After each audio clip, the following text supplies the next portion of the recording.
Genesis 3. Now the serpent was more subtle than any beast of the field which the Lord God had made. And he said unto the woman, Yea, hath God said, Ye shall not eat of every tree of the garden?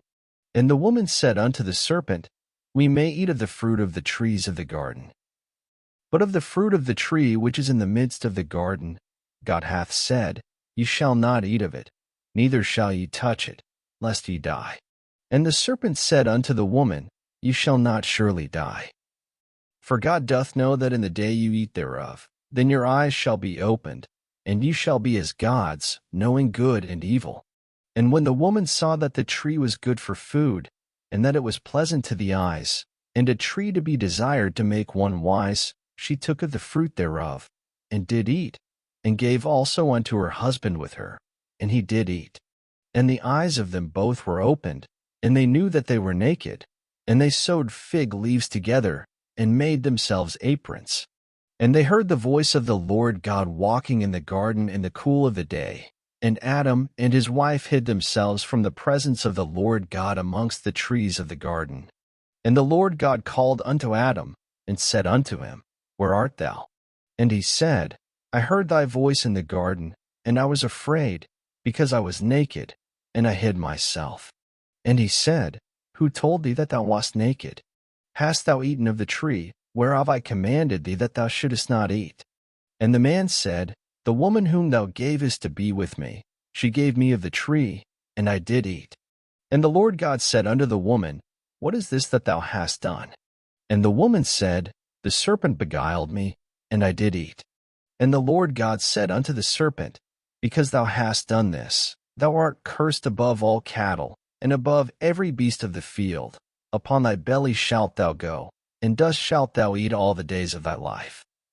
And I will put enmity between thee and the woman, and between thy seed and her seed. It shall bruise thy head, and thou shalt bruise his heel. Unto the woman he said, I will greatly multiply thy sorrow and thy conception. In sorrow thou shalt bring forth children, and thy desire shall be to thy husband, and he shall rule over thee. And unto Adam he said, Because thou hast hearkened unto the voice of thy wife, and hast eaten of the tree, of which I commanded thee, saying, Thou shalt not eat of it. Cursed is the ground for thy sake, in sorrow shalt thou eat of it all the days of thy life. Thorns also and thistles shall it bring forth to thee, and thou shalt eat the herb of the field. In the sweat of thy face shalt thou eat bread, till thou return unto the ground, for out of it wast thou taken. For dust thou art, and unto dust shalt thou return. And Adam called his wife's name Eve, because she was the mother of all living. Unto Adam also and to his wife did the Lord God make coats of skins, and clothe them.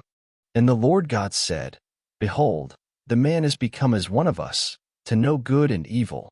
And now, lest he put forth his hand, and take also of the tree of life, and eat, and live forever. Therefore the Lord God sent him forth from the Garden of Eden, to till the ground from whence he was taken.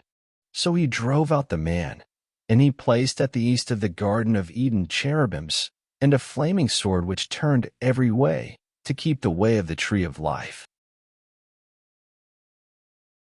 Thank you for listening. Up next, Genesis 4.